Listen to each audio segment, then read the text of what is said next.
May mga bagay na kailangan tayong tagapin pagdating sa pag-ibig.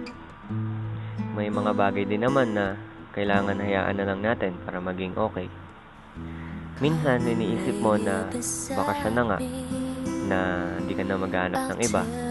Kung minsan nga, umaabot ka na sa point na sabihin mo sa sarili mo na hindi ka na magmamahal ng iba dahil sa kanya. Alam mo, sa buhay ng bawat tao may dadating at may aalis. Siguro nga, kailangan tanggapin mo na lang. O kaya, labanan mo kung talagang gusto mong maging parte ng buhay niya. Hindi mo naman masisisi sarili mo eh. Nagmahal ka lang, di ba? Pero sana maalala mo na sa bawat pangyayaring dadating sa buhay mo, may isang tao dyan na mamahalin ka. Andyan para alagaan ka. Andyan para ingatan ka. Hindi pong magiging parang love story sa pelikula yung buhay nyo. Nakakatawa mang isipin pero ganun tayo pagdating sa love. Kung minsan nga naghihingalo na si puso pero tuloy pa rin si utak. Kung minsan naman suho na si utak, lalabanan pa ni puso. Gulo, diba? Maraming naghahanap ng perfect relationship pero bakit hanggang ngayon daw di pa yun nadating? Sabi ko naman, huwag mong hintayin dumating yung moment na yun. Kunin mo yung moment at ikaw mismo ang gumawa para maging perfect yun, diba? Ganun lang naman siya kasimple, diba? Sa pagmamahal, marami kang matututunan.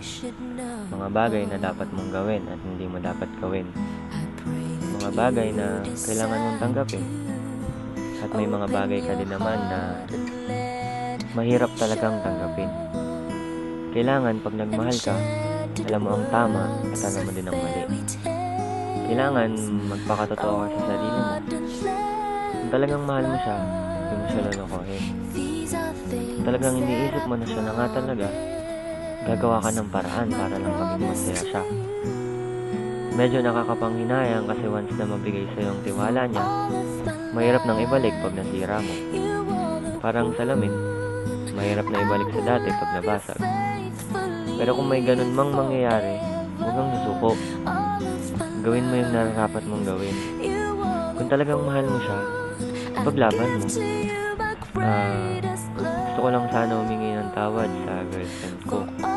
Alam kong mahirap nang ibalik ang tiwala mo sa akin. Pero gusto ko lang malaman mo at ng lahat ng tao na nakikinig dito na mahal kita. Alam ko na mas kapani-paniwala kapag hindi lang puro salita.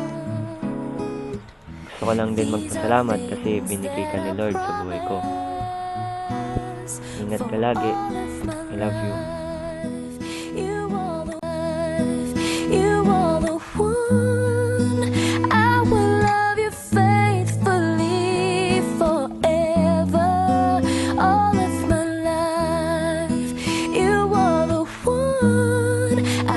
To you my greatest love for all of my life.